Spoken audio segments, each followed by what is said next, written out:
Halo guys, selamat datang di channel saya dan saya di sini akan review handphone saya yaitu iPhone 8 yang setelah saya gunakan 2 tahun lebih, dan apakah di 2020 dan 2021 handphone ini masih cocok kalian gunakan, karena harganya juga udah lumayan tergolong murah banget. Di range harga yang secondnya itu harganya kisaran 4 juta sampai 3 jutaan. Nah, sebelum lanjut, silahkan subscribe, like, dan komen.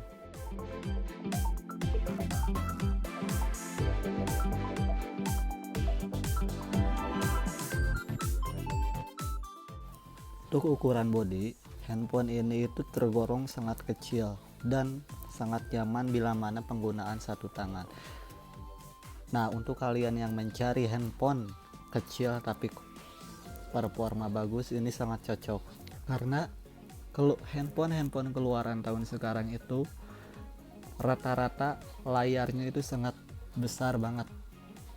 Bila mana kalian tidak menyukai ponsel dengan layar kecil, ini sangat tidak cocok. Dan apabila tangan kalian sangat gede, jari-jari kalian sangat gede, ini tidak rekomen ya. Dan yang paling saya suka dari handphone ini yaitu materialnya yang sangat premium, karena si iPhone 8 ini terbuat dari material kaca dan aluminium. Karena rata-rata handphone keluaran sekarang itu berbahan dasar polikarbonat ataupun plastik. Dan handphone ini juga tidak dilengkapi dengan jack audio 3,5 mm. Jadi Apple sudah menghilangkan jack audio 3,5 mm nya itu sejak pada iPhone 7 yang lalu. iPhone 8 yang sekarang juga pun sama, menghilangkan jack audio, yang sudah diganti dengan port lightning yang langsung menyatu dengan charger. Dari segi layar, iPhone 8 ini itu memiliki dimensi 4,7 inch dengan resolusi XD dan memiliki layar bertipe IPS LCD dan dilengkapi dengan Retina display. Dan untuk urusan fitur layarnya ini, si Apple sudah menanamkan fitur True Tone Display. Fungsi dari True Tone Display itu yaitu, jadi si layarnya itu bisa menyesuaikan tone warna yang kita inginkan. Dan si True Tone Display juga bisa menganalisa bahwa apakah layar handphone iPhone kita ini masih original atau sudah diganti dengan yang KW. Dan fitur True Tone Display ini hanya tersedia di iPhone 8 ke atas, dan iPhone 8 ke bawah seperti iPhone 7, 7 Plus, 6s itu enggak tersedia ya. Bukan enggak tersedia, tapi tidak ada.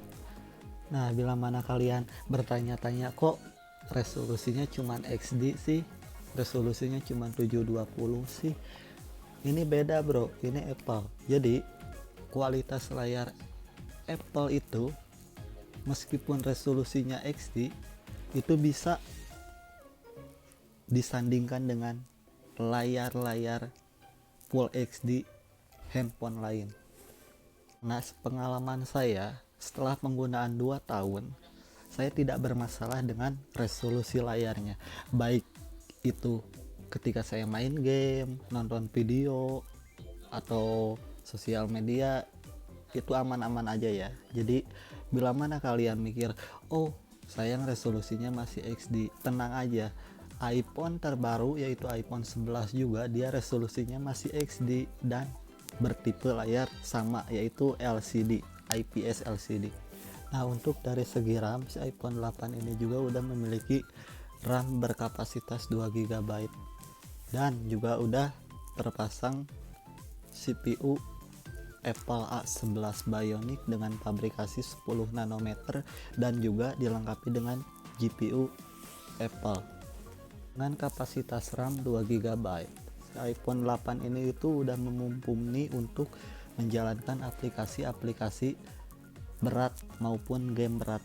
Karena pengalaman saya menggunakan handphone ini, baik itu penggunaan game, sosial media, ataupun apa, game yang saya mainkan itu kayak Mobile Legends dan PUBG itu semua rata kanan, dan nggak ada sedikit pun nge-lag.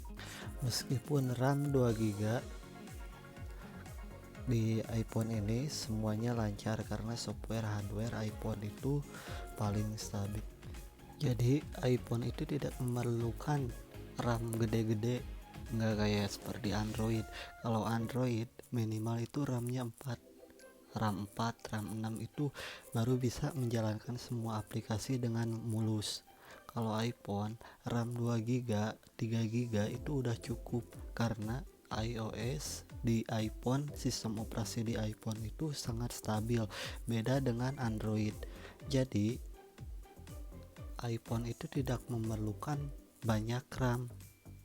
Meskipun RAM hanya 2 GB, semua aplikasi, game-game berat, editing video, editing foto, semua berjalan dengan lancar karena kestabilan iOS-nya sendiri.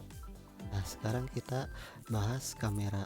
Kamera pada iPhone 8 ini memiliki resolusi kamera depannya itu 7 megapiksel dengan bukaan f2.2 dan kamera belakang memiliki resolusi 12 megapiksel dengan bukaan f1.8. Untuk perekaman video kamera depan di iPhone 8 ini itu bisa menghasilkan resolusi Full HD dengan frame rate 30 fps. Dan untuk hasil perekaman video pada iPhone 8 untuk kamera di belakangnya itu bisa maksimal 4K 60 fps dan bisa juga video slow motion Full HD dengan 240 frame per second dan udah dilengkapi dengan OIS. Jadi untuk perekaman videonya bisa lebih stabil tanpa bantuan alat apapun. Nah, saya sekarang akan tunjukkan hasil-hasil dari perekaman video dan hasil kamera dari iPhone 8.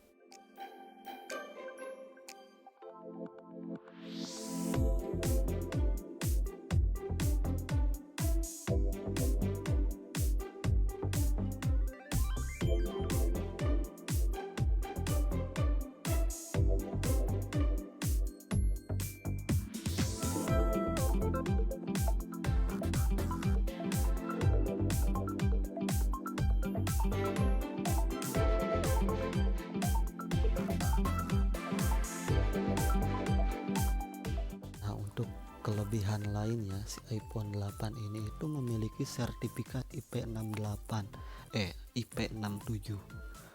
Jadi iPhone 8 ini itu memiliki sertifikat IP67 yang artinya bahwa handphone ini sudah anti air dan anti debu. Jadi kalau kalian mau teleponan sambil mandi, teleponan sambil hujan-hujanan, main handphone sambil hujan-hujanan, itu aman ya, nggak ada kendala apapun. Untuk kapasitas baterai, iPhone 8 ini itu memiliki kapasitas 1821 mAh.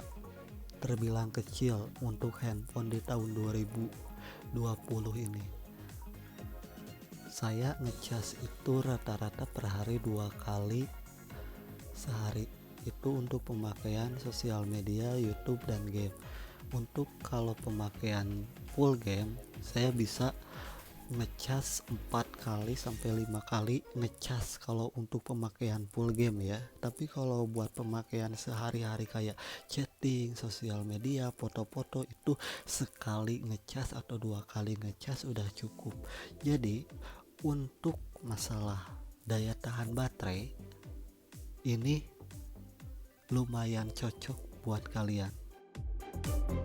Jadi kesimpulannya adalah, apakah iPhone 8 ini masih worth it digunakan di 2020 dan untuk 2021? Kalau menurut saya, sesuai penggunaan saya, masih sangat worth it karena harganya juga udah lumayan murah, di range harga 3 jutaan.